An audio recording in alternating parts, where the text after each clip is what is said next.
Bonsoir à tous et à tous, bienvenue dans ce nouveau numéro de Culture Caso, votre rendez-vous culturel où on explore, on s'interroge et surtout on s'enrichit. Ce soir, le thème central de notre émission est Grandir dans l'Église, le défi de grandir autrement. Le parcours d'un fils de pasteur. On va ce soir donc découvrir les challenges auxquels sont confrontés les enfants de pasteurs ou les enfants de serviteurs. Et surtout, on va essayer de voir comment est-ce qu'on peut transformer ces challenges en force personnelle. Alors, pour traiter de cette thématique, on a un invité, Thomas, que vous allez découvrir tout à l'heure.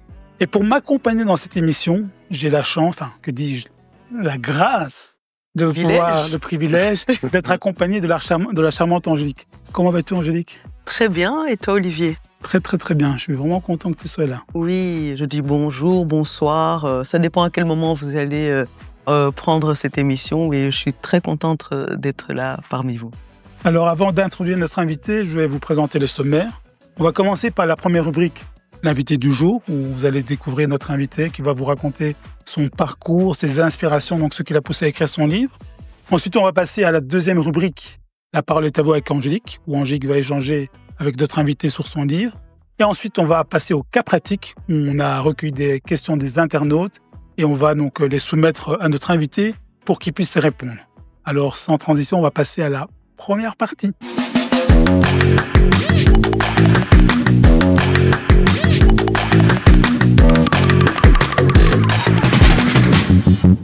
Alors, on a le plaisir aujourd'hui d'accueillir notre invité, qui n'est autre que Zani Piana. Bonjour Zani, comment vas-tu? Bonjour Olivier, je vais bien. Et toi? Ça va très très très bien, mais content de t'accueillir. Tout se passe bien? Oui, tout se passe très bien. Merci pour l'accueil. Je suis très bien accueilli et je suis très content. Merci. Bonjour Angélique. Bonjour. Alors, avant de continuer, on va quand même te présenter pour ceux qui ne te connaissent pas. Alors, je vais commencer par le début. Donc, Zani est né à Kinshasa. Je ne donne pas son année de naissance. Il est fils donc du pasteur Corneille Piana, Mwimbila, pardon, excusez-moi, Ngoma. Donc, pasteur principal de l'église Rocher de la Paix, donc ici à Bruxelles, et de feu maman Aimée Samba Kalala. Donc, tu es l'aîné donc d'une fratrie de 4 frères et sœurs. Oui. Donc, 3 frères, une sœur. Et 3 frères et une sœur, oui. Tu es marié à Eva. Eva. Tu as 4 enfants. Donc, je vais essayer de citer les noms sans écorcher les noms. Donc, il y a Maweja, Shabana, Enaya et Elikia. Elikia, oui. Alors, tu es un amoureux de la littérature, donc tu aimes des auteurs tels que Robert Greene, Jean d'Ormesson. Et aujourd'hui, voilà, tu signes ton premier livre qu'on va découvrir tout à l'heure. Donc, à côté de ça, tu es également chantre. Donc, c'est, je pense, ton activité d'ailleurs principale. Donc, tu es auteur-compositeur. Donc, tu as composé donc des chansons très connues. Donc, il y a ici, je vois Jéricho doit tomber, Jamais tomber. Jamais abandonné. Jamais abandonné, pardon. Et puis, toi-même, tu as des titres donc, qui a gagné. Tu es ingénieur du son. Oui. Tu es ancien choriste. Apparemment, tu joues de plusieurs instruments. Tu es producteur, directeur. Bon, tu as beaucoup de casquettes. Alors, ici, bon, voilà, ça, c'est un peu la présentation formelle. Donc, ici, donc, on aimerait un peu te découvrir, donc, connaître un peu ta personnalité. Donc, ici, donc, je vais te demander donc, de pouvoir te présenter donc, de manière un peu décalée. Donc, je vais te demander ton plat préféré, donc congolais. Et je vais te demander donc, de pouvoir décrire ta personnalité donc, par rapport à ce plat. Donc, par exemple... par rapport aux ingrédients, tu veux dire? Oui, voilà, par exemple, tu es doux comme les makemba, piquant comme le piment. Donc, voilà, donc si tu peux... voilà, tu peux prendre n'importe quel plat. Ça peut être un plat européen, on ne sera pas vexé. Un plat que tu aimes vraiment? Bah alors, on va dire que je suis mou comme le foufou, mais après, avec le temps, je me durcis un peu. Et voilà, mais j'aime beaucoup le pondou, le kaléji, comme on dit chez nous, parce que je suis moulouba. Et là, j'arrête petit à petit la viande, je me mets un peu plus au poisson. Ah, mais c'est très bien, ça. Oui, parce que avec l'âge, tout à fait. Cholestérol et tout le reste, ça devient compliqué. Et donc voilà, ça c'est mon trio parfait. Foufou, pondou, poisson maintenant. Avec du piment. Ah oui, ça c'est très important. Il Très important. y a une petite... t'es un peu... Oui, t'as beaucoup d'humour. Donc, Ah ouais, on moi, peut dire que le piment accompagne... accompagne bien, ça donne un flow. Ça Ouais, donne ouais, un c'est flow. ça. C'est vrai que ça, c'est quelque chose qui te caractérise quand j'ai demandé aux gens. Donc, c'est beaucoup ton esprit, ta répartie, en fait, qui revient souvent. Mhm. Donc, apparemment, c'est quelque chose qui te caractérise très fort. Oui, oui. Mais ouais, je parle beaucoup. Beaucoup. Ouais, Taquin, un je peu, non? devrais arrêter. Ouais, oh, alors là. Euh, Alors là, donc, je la crois que c'est le fratrie. psaume 1. Celui qui s'assied à la table de mon cœur, ou je sais pas quoi, là, Le je méditer. devrais faire attention.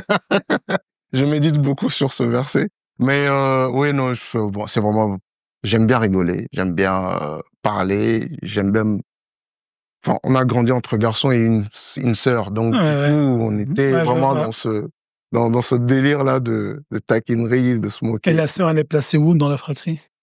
Elle vient juste après moi, donc Ah du coup, ouais. je l'ai formée vraiment. Donc, elle a grandi sous D'accord. mon... Et elle a Elle a formé grandi- les autres, alors? Oui, elle a gâté les autres. Ah, mais c'est super. Mm. Ben, merci beaucoup pour voilà, ce bon moment. Donc, on va passer aux questions donc, un peu plus personnelles. Donc, tu arrives en Belgique dans les années Ouais, début des 90. années 90, ouais. T'es adolescent, je pense, Oui, oui, oui, ouais. quand tu arrives, en tout cas, ce début de l'adolescence. Mhm. Bon, on sait que c'est un changement radical par rapport... Enfin, tu viens de Kinshasa. Ouais, ouais. Est-ce que l'adaptation a été facile pour toi? L'adaptation, ça a été un peu compliqué parce que c'est toujours Ouais. une autre culture déjà, et c'est notre ambiance, il y a une autre discipline parce que Mhm. quand on arrive de Kin, il y a aussi une rigueur Ouais. qui a pas forcément là-bas et auquel il fallait directement s'habituer, s'accommoder. Mais donc je suis arrivé à cette période où justement c'était les débuts des bandes urbaines et tout. Ouais, Il y ouais, avait, c'était l'époque, les New Jack, les ouais, Black c'est vrai. Day, j'ai failli tomber dans ça. Donc vu que parce qu'il fallait, ouais, les papas Ouais. pasteurs sont souvent très occupés et fallait se former, se trouver des amis. Et à l'époque, bon, tu sais, il y avait pas PlayStation pour rester à la maison, C'est il y avait clair. pas, C'est il y clair. avait pas beaucoup de choses. Donc du coup, il fallait aussi sortir, il fallait donc Ouais, c'est vrai et ce que... qu'il y avait à l'extérieur, c'était pas forcément que des enfants de cœur. Non, mais c'est vrai que c'est clair. C'est que, bon, à l'époque, on connaissait tous un cousin, c'est une connaissance Voilà. qui était dans ces bandes urbaines. Et c'est vrai que, voilà, pour pas tomber dedans, Mhm. effectivement, il fallait avoir un cadre très carré Ouais, exactement. pour pas tomber dedans. Papa jouait un grand rôle là-dedans. Surtout Ah oui. quand, comme tu dis, souvent on se retrouve dans des bandes là et on veut aller aider un ami, Mhm. surtout dans des histoires qui nous concernaient pas à la base. Et Oui, oui, on veut faire le mec qui est loyal, la loyauté, ou bien la stupidité. Et mais heureusement que mon père était là. C'était vraiment de ce côté-là, il blaguait pas. Il était strict. Et ouais, je crois que ça m'a sauvé la vie. oui. Et je pense aussi les prières de ta maman et de Ouais, aussi. ah oui, les prières de Non, maman, ça c'est la base. Hein. Comme je c'est le dis clair. toujours, une maman quand elle prie, c'est comme si elle parlait à un ami. Donc du coup, Dieu, donc les prières de maman, c'est efficace. Amen. Et dans quel type de famille est-ce que tu grandis? Est-ce que, voilà, c'est une famille stricte, autoritaire, ou bien voilà, on est un peu cool? Alors, mon père est une personne assez autoritaire. En tout cas, bon, il est devenu cool. Mais, et C'est l'âge aussi peut-être, non? oui, c'est avec l'âge, oui, la fatigue. Et puis l'expérience aussi. Je pense Mmh. aussi l'expérience de quand on grandit, on se rend compte que faut relâcher.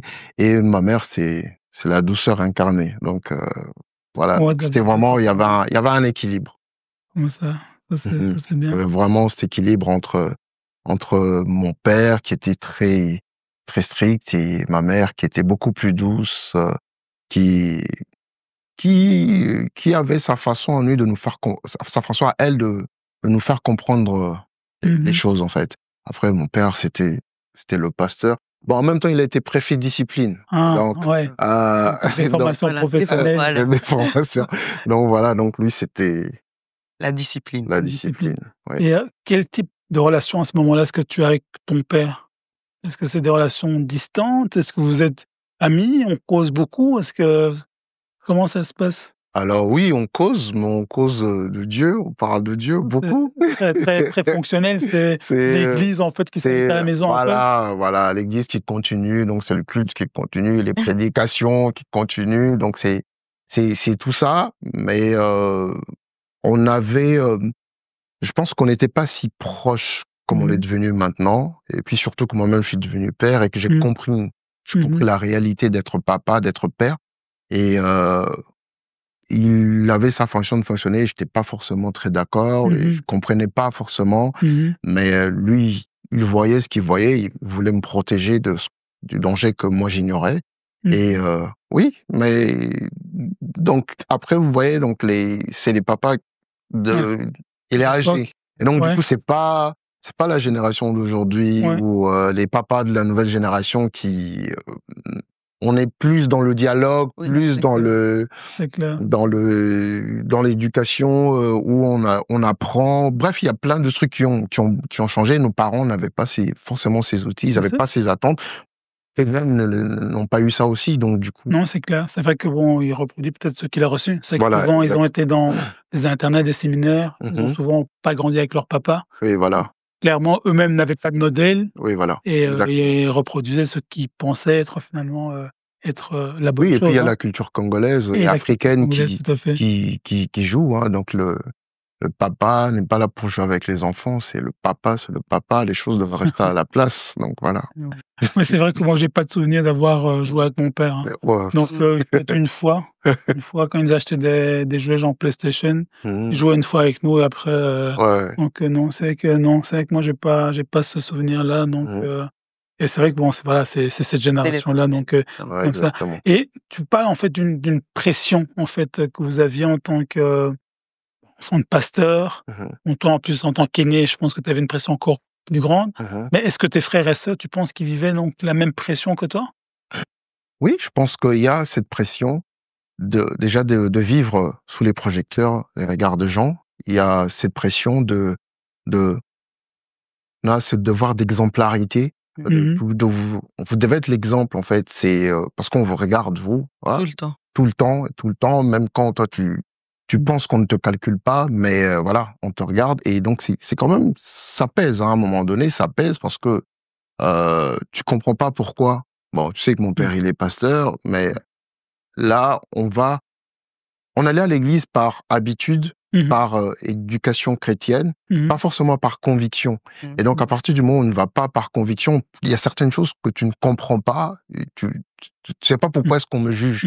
Donc tu sais pas pourquoi est-ce qu'on me demande d'être comme ça, tu vois. Il y a des erreurs que je faisais, d'autres enfants ont fait les mêmes erreurs, mais c'est passé, comme on dit, c'est passé crème chez eux, mais moi c'est pas passé, tu vois. Et quelque part, est-ce que vous aviez l'impression de jouer un rôle? Oui. Donc, parce que justement, vous étiez sous les projecteurs, est-ce que vous faisiez un peu, on se met semblant, vous aviez les éléments de langage pour faire comme si, mais est-ce que... Moi, tu vois ce que les Américains appellent les church boys, c'est vraiment les enfants d'église, je connais tout le protocole. Je sais que c'est à ce moment-là exact qu'il faut dire amen. C'est à ce moment-là qu'il faut sortir ce verset. Bon, bref, on peut être tenté à faire semblant, alors qu'on n'est même pas convaincu. Et c'est le Saint-Esprit qui convainc. Et parfois, on était là donc à faire semblant, à jouer un rôle ou à avoir des étiquettes directement, parce que à ce moment-là, il faut être comme ça, à ce moment-là, il faut être comme ça. Il y a tel pasteur qui vient, on doit bien se tenir et tout. Et alors qu'on était juste des enfants.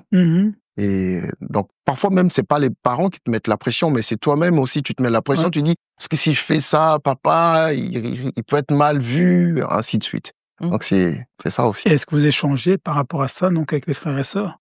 Donc, justement, cette pression, ces faux semblants, est-ce que, il vous arrivait de parler de ça? Oui, après, pas forcément avec mes frères et sœurs, j'ai d'autres amis qui sont aussi enfants de pasteurs que je connais depuis très longtemps. Et on en parlait aussi. Je te donne un exemple. Moi, il y a une dame qui a quitté l'église parce que mon petit frère l'a appelée tantine. Et pourquoi? Bah, on était à l'écodim, on chantait, donc il y avait une tantine. Pour vous, c'était une tantine? Pour nous, c'était une tantine. Mais pour elle, on devait l'appeler maman. Vous voyez, on devait l'appeler maman. Mais nous, on a aussi grandi ici, tu vois. Oui. Et donc, mais ouais, la sœur a quitté l'église à cause de vous, mais votre comportement. Ouais, tu vois, en fait, c'est. Bon, heureusement, je revois la tantine, mais. Tu l'appelles maman maintenant, alors. Mais non, je l'appelle maman. Mais non, ouais, c'est un truc. Mon petit frère, c'est une tantine. Mais pour elle, non, c'est une maman, elle est âgée, elle s'occupe des enfants, elle n'a pas à être appelée tantine. Elle a insisté, mon petit frère a dit non, t'es pas ma maman. Tu vois? Oui, vraiment. Oui, Voilà. les chocs de culture, quoi. Chocs de culture, ouais, voilà. Mais c'est vrai, quand on a grandi ici, moi, c'est des choses que j'ai appris grand aussi. Hein. Oui, Après, voilà. bon, là, tu dis maman, tu dis pas Et tantine. le pasteur, bon, il n'a pas forcément été dans le sens de la tantine ou de la maman. Du coup, voilà. Les enfants sont impolis. Moi, j'arrête les codymes. Après, elle a même arrêté les codymes. oui, après, quand quelqu'un d'autre a repris qui faisait mieux, du coup, elle a quitté l'église. Ouais, voilà. Alors, tu vois, ça crée de la frustration parce que tu dis qu'il y a quelqu'un qui vient plus à cause de toi. Pour mon frère mon petit frère, il avait 6 ans. Ah oui. Tu vois, je veux dire, ça peut être. Oui, c'est vrai que là, il peut pas prendre le recul nécessaire pour se dire que bon, c'est peut-être elle qui avait des blessures et autres que. Voilà. Et comme il dit, si jamais ça avait été d'autres enfants ont pu faire ça. Et ouais, voilà. C'est pas les mêmes. C'est pas les mêmes. Nous, c'était les enfants du pasteur. Ouais, je pense que bon, même maintenant, je le vois aussi. On a par exemple Lydia Moutier-Bellé. Dès qu'elle fait quelque chose parce qu'elle est enfant de pasteur, donc voilà, donc ça monte vite sur les réseaux. Ouais. Et même bon, les pasteurs un peu plus célèbres, hein, donc parce que bon, les pasteurs maintenant sont des stars. Et c'est vrai, dès qu'il y a quelque chose, c'est vrai qu'on en fait on en fait tout un plat. Tout un plat, alors que bon, voilà. Or que pour d'autres, ça passe crème. Ouais, exactement. Et à quel moment, finalement, est-ce que tu rencontres réellement donc le Seigneur? Donc, voilà, tu vas à l'église par habitude et autres, et puis il y a quand même un moment où tu rencontres Dieu. Et c'est à quel moment? Tu es déjà adulte, t'es encore enfant? Oh non, je suis déjà adulte. Je suis déjà adulte, j'ai produit des concerts, j'ai produit des événements, j'ai déjà voyagé dans le monde entier. Et c'est à un moment donné où je me rends compte que j'étais dans tu vois, des automatismes de chrétiens, tu vois, et des habitudes, mais pas une conviction. C'était une éducation chrétienne. Ça veut dire, je connais ça, je connais les codes, c'est ce que je disais tout à l'heure. Tu es très protocolaire et tu sais ce qu'il faut faire ça, tu fais faire ça.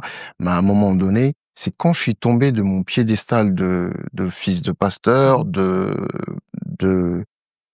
chantre, de tout, que je me suis rendu que c'est là que j'ai réellement expérimenté Dieu. Et c'était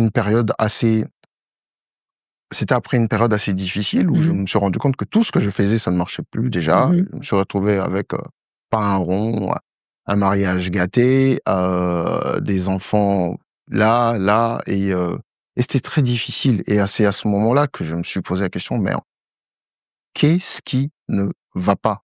Tu vois, c'est pourtant je chante, pourtant t'as des gens qui viennent qui te disent oh franchement ta chanson c'était une bénédiction. Ah ouais, mais et toi-même t'es là, tu vois. Donc du coup il fallait connaître Dieu autrement et à travers la chanson justement il y a des chansons tu vois le meilleur en moi parce que je me suis rendu compte que Dieu ne me regardait pas comme les autres me regardaient et que j'avais pas besoin de faire semblant d'être quelqu'un de bien devant les gens, mais parce que lui déjà, lorsque moi je tombe, lui il vient pas pour me regarder tomber, mais pour me relever. Et c'est pour ça que j'ai commencé à ce moment-là, que le processus a commencé de cette rencontre avec Dieu, parce que j'ai compris que Dieu était le seul qui pouvait voir le meilleur en moi et qu'il arrivait à faire cette différence. Et c'est petit à petit, après c'est un long chemin, mais c'est vraiment à ce moment-là que j'ai compris. Amen. Et pour tes frères et sœurs, le cheminement, est-ce que c'était le même que le tien ou ils ont rencontré peut-être Dieu peut-être un peu avant toi? Eux, je dois encore leur imposer les mains. Ça va être diffusé, hein. Comme ça, tu sais. Non, mais mais non, je le dis dans le livre, je dois encore non, c'est à peu près le même parcours. Et chacun a son rythme, chacun avec... Dieu, il a son temps. De toute façon, il est éternel, donc il est pas pressé. Il a son temps avec tout le monde. Il prend le temps. Et Mais quand je vois l'œuvre de Dieu dans la vie de mes frères et sœurs, oui, je bénis le Seigneur, parce qu'on a traversé énormément de difficultés, mais malgré cela, on est là. Amen. Et maintenant, avec tes propres enfants, comment est-ce que tu fais pour justement transmettre la foi? Est-ce que, bon, nous, on nous oblige à aller à l'église, bon, toi, c'est le même process, c'est comment est-ce que tu leur parles? Il y a des partages? Oui, il y a des partages à la maison, effectivement, et mais je tente de faire comprendre que on doit aimer Dieu, apprendre et chercher à le comprendre et à le connaître petit à petit. Ça doit pas être du forcing, ça doit être quelque chose qui doit être naturel et qui doit aller en douceur. J'ai pas envie de reproduire les erreurs. Et pour arriver à des enfants qui arrivent à la vingtaine, à la trentaine, qui se disent, bon, en fait, j'ai juste une éducation chrétienne, mais j'ai aucune conviction. Alors, on va bientôt terminer cette rubrique. Donc, juste pour terminer, donc, si tu devais décrire ton parcours en 3 mots. 3 mots. Donc, lesquels est-ce que tu choisirais? Pourquoi est-ce que tu choisirais ces mots-là? Donc, des mots qui peuvent vraiment décrire ton parcours. Mon parcours, en tout cas, c'est en dents de scie, je vais dire. Ça monte, ça descend.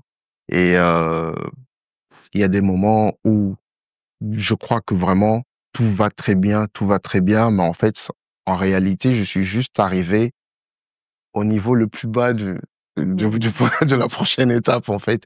Et donc, il faut repartir. Et ouais, mon parcours, il est en dents de scie.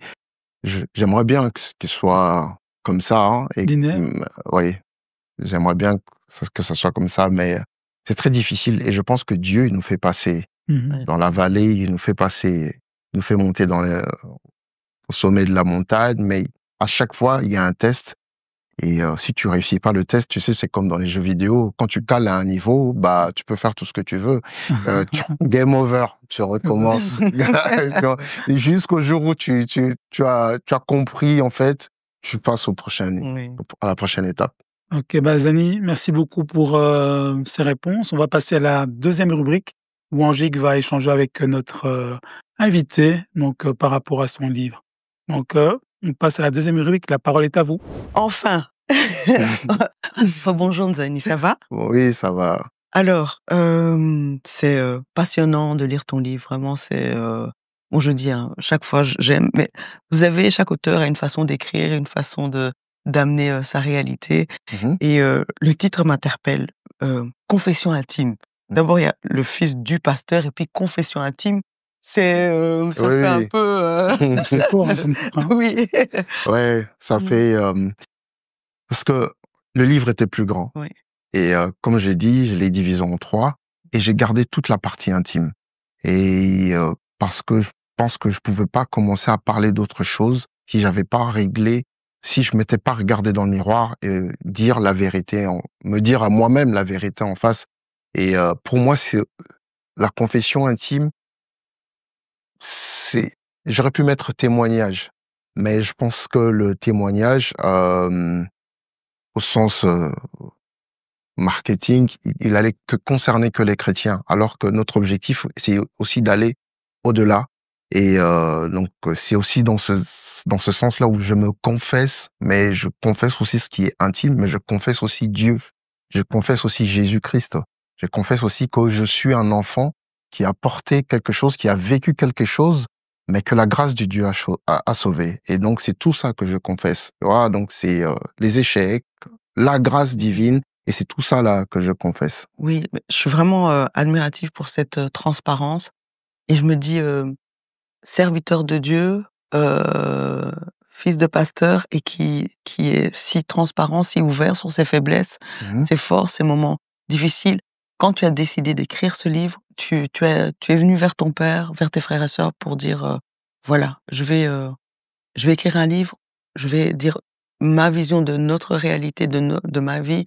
Tu as pris le temps de parler avec chacun parce qu'il y a des choses où ils seront un peu, on peut dire, exposés aussi. Oui.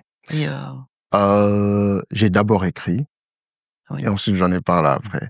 Parce que sinon, j'allais commencer à écrire en étant conditionné. J'ai d'abord vraiment écrit, vraiment comme ce qui devait sortir est sorti. Ensuite, j'ai dit, regardez, j'ai écrit ça, j'ai écrit ça, j'ai écrit ça. Bah, ils se sont retrouvés parce qu'on avait la même éducation, les mêmes parents, on a grandi sous le même feu. Et donc, ils se sont retrouvés. Et donc, c'est dans ce sens-là. Pour mon père, quand j'ai terminé le livre, je lui ai donné justement à écrire et il était ému. Oui. Parce que lui-même, il est auteur, il est pasteur aussi. Et il a dit, c'est vraiment très bien écrit. Il y a des choses qu'il ne savait pas. Il connaissait pas ce regard de fils de pasteur. Lui, il avait juste le regard du pasteur. Et il a dit, c'est très bien, il faut le sortir. Et d'ailleurs, il écrit dedans. Et ouais, au début du livre. Au début du livre, c'est ça la beauté, en fait. On se dit que finalement, c'est pas parce qu'on pouvait se dire fils de pasteur, il y a des règlements de compte, enfin. Non, on se rend compte que il y a une transmission et c'est serein. On commence directement dans la sérénité. Oui. C'est pas un livre contre l'Église, c'est pas un livre contre les pasteurs, c'est pas un livre pour les frustrés, ni pour les païens refoulés ou qui que ce soit. C'est un témoignage, c'est un partage, c'est quelque chose que le Seigneur a mis en moi, mais qu'on devait partager ensemble. C'est vraiment l'objectif, c'est ça. C'est plus pour qu'on se regarde, nous tous, que l'Église regarde aussi la réalité des enfants de pasteurs et que les enfants de pasteurs regardent aussi, en tant qu'enfants de pasteurs, ce qu'on oublie souvent, c'est que dans nos églises, il y a des gens qui viennent à l'église parce qu'ils n'ont pas d'espoir. Il y a des femmes qui sont stériles. Il y a des gens qui viennent, qui n'ont pas de travail, qui ont des familles déchirées. Il y a des gens qui ont un truc. Mais toi, tu as un père qui est pasteur, t'as un père, t'as une maman, c'est déjà une grâce, tu vois. Et donc c'est aussi ça aussi que je voulais partager. Donc c'est pas que de la frustration, mais qu'on puisse se rendre compte aussi de cette grâce que nous avons nous en tant qu'enfants de pasteur. On a un papa qui est pas gangster, qui a des valeurs, tu vois. Et ça, c'est déjà quelque chose. Oui, voilà. Et la phrase qui le dit, j'écris pour dire, pour que les noms dits respirent. C'est vraiment ça. Et voilà, le pasteur Mpiana, Nzani Piana est là, transparent. Même pour moi, je suis pas encore pasteur. Hein. Non, voilà. Il porte la charge. Tu portes déjà la charge. Je prophétise. Ah oui, mais tu portes déjà la charge. J'ai déjà la charge, oui. Déjà un pasteur. Oui. Et il y a un passage qui dit à sourire même quand la foi vacillait, à servir sans toujours croire, à croire ou du moins à faire semblant. Comme tu l'as expliqué au début, tu as eu un moment où tu connaissais les codes, tu connaissais tout ça. Et puis, il y a eu quand même, on peut dire un moment de turbulence, un moment de désert, un moment de difficulté intense. Au début du livre, on présente tes figures, les figures d'autorité quand même, son père, maman, et maman part quand même prématurément. Il y a ça, il y a le fils aîné, fils de pasteur dans notre culture également, culture congolaise, où l'enfant est quand même l'aîné, quand même à une place spéciale. Et puis, t'as l'impression que tous tes repères s'en vont. Oui, et tout. Le mariage qui était là, bat de l'aile, ça ne va pas. Et tu te permets même de partager avec nous la réalité actuelle qui est en changement, en transition, de vivre une vie de père à distance. Et cette pudeur est là et tu permets, je me dis que voilà, peut-être qu'un papa peut, au travers de ça, ne plus rester avec la culpabilité et se dire d'avancer, essayer de corriger comme il peut. Tu peux partager peut-être par rapport à cela? Oui. Par rapport à tout ça, c'est vrai que on a parfois tendance à nous dire que c'est beaucoup plus facile pour c'est l'aîné, c'est le fils du pasteur, ils vivent dans leur truc, ils ont déjà une vie un peu rangée, mais les gens se rendent pas compte que quand tu es l'aîné d'une famille, tu portes un combat. Et très souvent dans la Bible, c'était souvent il fallait tuer le premier garçon, le premier né, c'est vraiment des enfants sacrifiés. c'est des enfants sacrifiés. Et moi je pense que j'ai pris les claques pour tous mes frères et sœurs. Je leur dis, les gars, donc à chaque fois qu'on a... Non, on est tous les deux des aînés, donc on sait de quoi tu parles. Tous les trois, je suis aussi aîné. Oui, non, mais voilà. Ouais. Et donc, les aînés, donc c'est ces enfants sacrifiés qu'on remet à Dieu, qu'on abandonne à Dieu, et on se rend pas compte que... Et ce sacrifice-là, bah, ça engendre aussi des combats, parce que je le dis aussi dans le livre, parce qu'à chaque fois que le diable, il veut commencer à détruire l'Église, il commence par la famille, mais quand il commence par la famille, il va d'abord détruire la destinée des enfants, parce que lorsque les enfants se perdent, l'Église en même temps perd des futurs leaders. Tu vois? Donc il a un circuit qui est déjà bien ficelé, qui est déjà là, et ou bien s'il sait que il va pas te liquider, il va essayer de te faire perdre du temps. On vous fait rentrer dans des combat après combat après combat. Mais grâce à Dieu, je suis là. Amen. Et grâce à Dieu, je suis là. Et pour moi, c'est le plus grand des témoignages. Amen. Et quand tu cites ta place d'aîné, mais tu n'as pas tu n'es pas amer. Tu n'es pas peut-être, il y en a qui peuvent avoir peut-être de la jalousie entre eux, se dire ils n'ont pas vécu la même vie que moi. Il y a une phrase que tu dis: restez soudés. Personne ne vit ce que vous vivez. Personne ne porte votre regard unique sur l'Église. Il arrivera que vos parents soient critiqués, parfois à juste titre, mais tant que leurs actes restent justes aux yeux de Dieu, restez loyaux.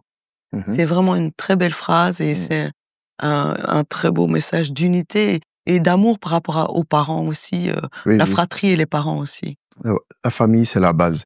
Et ça, je pense que je m'adressais aux enfants de pasteurs à ce moment-là, dans le livre, parce que c'était vraiment un paragraphe qui leur était destiné.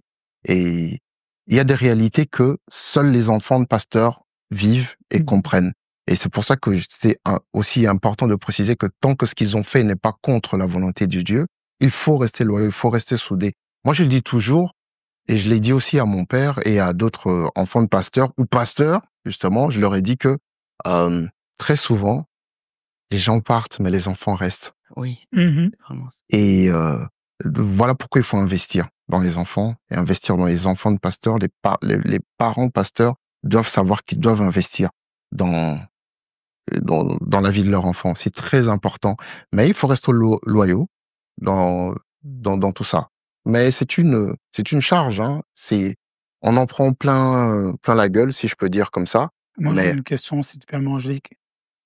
Là, dans le livre, tu parles donc de trahison, donc tu parles donc de gens que tes parents ont aidés, qui finalement ont claqué la porte, ou même quitté l'église. Mais vous, quand vous êtes enfant, comment est-ce que vous le prenez? Comment est-ce que ça vous... Oui, c'est l'incompréhension. Mais après, j'ai compris que la trahison, c'est le lot de tous les pasteurs. Chaque pasteur, un pasteur qui n'a pas encore été trahi, comme je le dis, il doit s'asseoir et attendre son tour, en fait. Parce que ça arrive. Obligatoirement, ça arrive.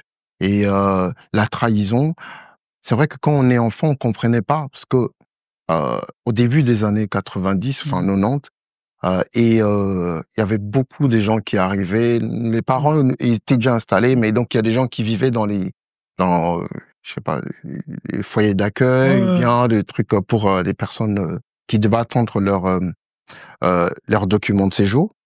À l'époque, ces gens-là, ils pouvaient venir le dimanche à l'église, mais ils n'avaient pas forcément envie de rentrer. Ils venaient à la maison, on mangeait ensemble. Après, à un moment donné, mais à la moindre erreur du fils du pasteur, ou à la moindre erreur de ça, ou une prédication qui n'a pas plu, on oublie tous les bienfaits, et puis bye bye, au revoir.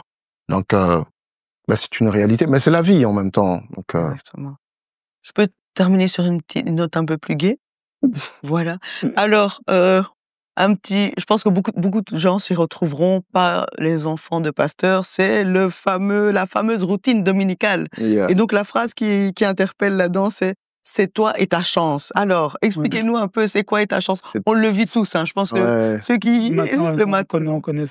Donne une explication. Parce qu'il faut être à l'église à l'heure. Le dimanche matin, Donc, dans les familles de pasteurs ou des gens qui doivent servir, si être en retard, c'est pas permis. C'est pas permis. Donc, du coup, il y a déjà la bataille de la salle de bain. La guerre commence là. Il faut être stratégique. Il faut être stratégique.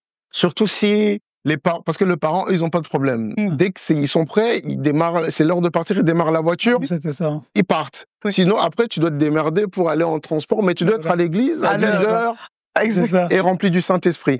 C'est pour servir. Donc, tu dois être là. Et donc, tout était stratégique. Le dimanche, il faut se réveiller, il faut être prêt. Donc, quand quelqu'un est dedans, dès que la personne sort de la salle de bain, suivant. Sinon, si tu as raté ton truc, et le fer à repasser. Ça, c'est la bagarre. Ça, c'est la bagarre. Donc, je sais pas, pourquoi il y a toujours un seul fer à repasser? Dans chaque famille, c'est incroyable. Il y en avait toujours un seul. Et puis, voilà, souvent, maman, elle fait ses histoires. Mais toi, parce que, tu vois, il y a un challenge. Soit tu restes devant la porte de la salle de bain, ou soit il faut choisir, en fait. Le sitting devant les salles de bain. Voilà. Soit tu gères, soit tu dis non et que je vais laisser la porte de la salle de bain, je vais gérer le fer à repasser. Tu vas repasser et puis quand t'as fini, mais la salle de bain, c'est trop tard. Donc du coup, avec le temps, en fait, il fallait juste préparer la veille. Oui. Les avis. C'était ça. Il fallait juste repasser les avis la veille. Oui, et puis, exactement. Donc voilà. C'est vrai que c'est un truc qui nous avait bien fait sourire. Donc, on s'y est retrouvés. Je pense que beaucoup de gens vont se retrouver dans la bataille de la salle de bain. C'est toi et ta chance. Et c'est souvent les cousins, cousines qui, eux, qui n'ont pas d'enfants pasteurs, qui venaient en week-end ou... Et ils comprenaient pas. Qu'est-ce qui se passe? Mais pourquoi? C'est la guerre. Pourquoi, Christina? Ouais, mais l'église, c'est à 10h. Oui, mais il est 6h30, Oui, mais t'as pas encore compris. Ceux qui ne savent pas peuvent pas comprendre. Peuvent pas comprendre. T'as pas encore compris. Oui, mais le culte commence à 10h. Ouais, mais nous, on sert. Oui. Ouais, mais tu chantes plus à la chorale, t'as été suspendu. Oui, mais je dois quand même être là. Merci beaucoup pour cette belle rubrique Angélique. On va passer à la troisième rubrique, le cas pratique. Nos amis, on a recueilli quelques questions auprès de fidèles. Et donc, je vais te les soumettre. Bon, tu peux choisir les questions qui te parlent. Et je vais te demander donc de pouvoir y répondre. Donc, si tu viens juste les lire à haute voix, comme ça, donc... Oui. Aussi un cas pratique d'un de mes élèves aussi. Voilà, je te donne la tablette. Et donc, tu peux juste faire défiler comme ça. Ok.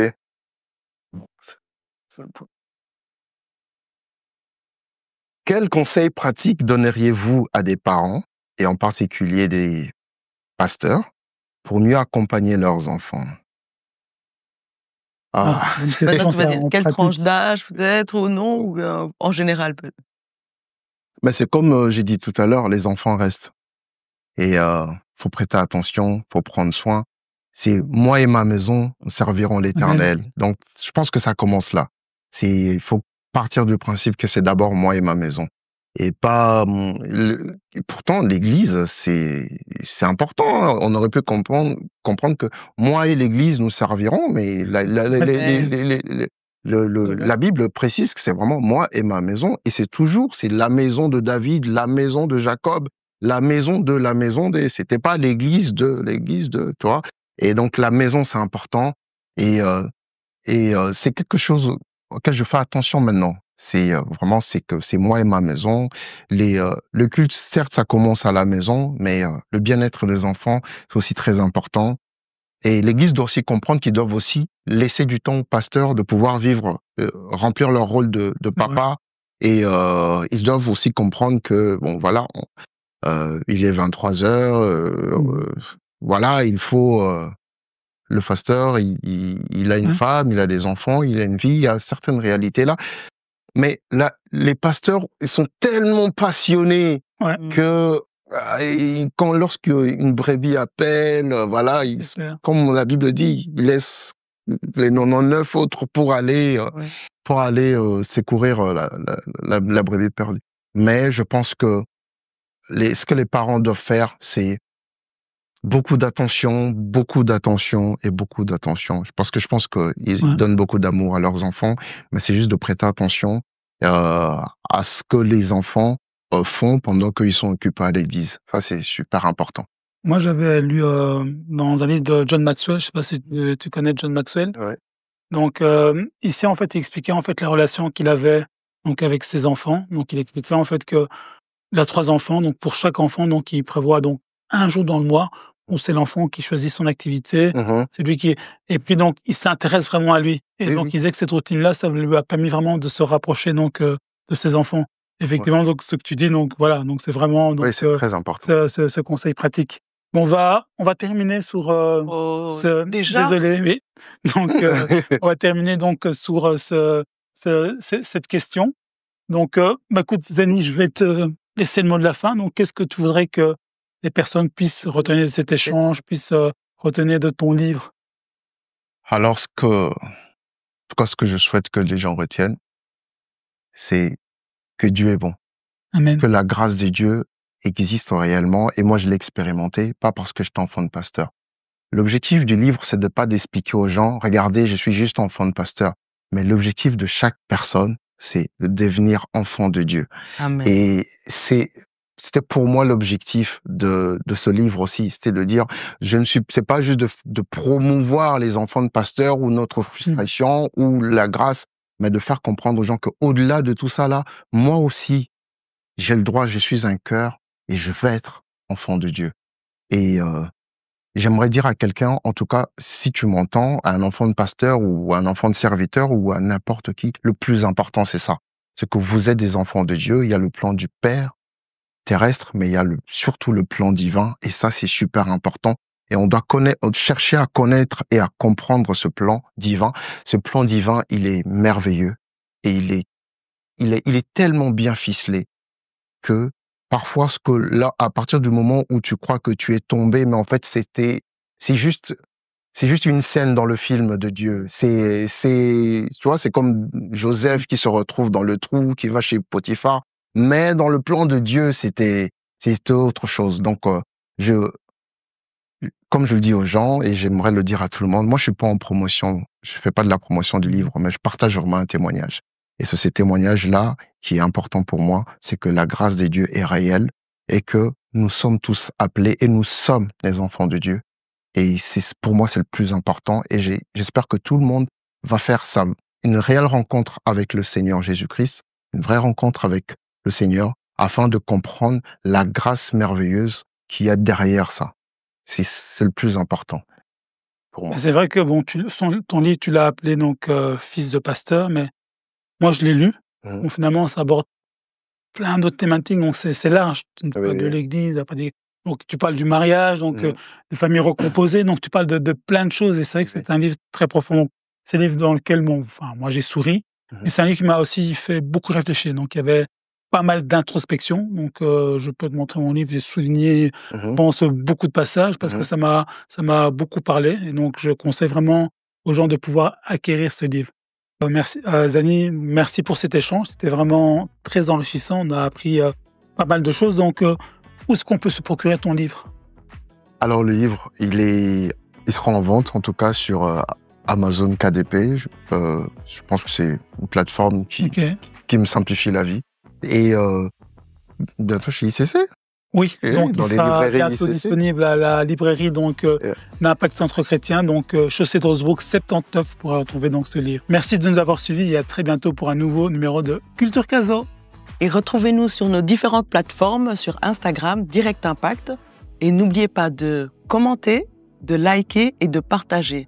Partage cette émission au moins à 5 personnes. Prends cette habitude de partager, oui. Hein, la parole de Dieu dit de partager. Oui, partage. Amen. Bye bye. Merci, à très bientôt. À très bientôt.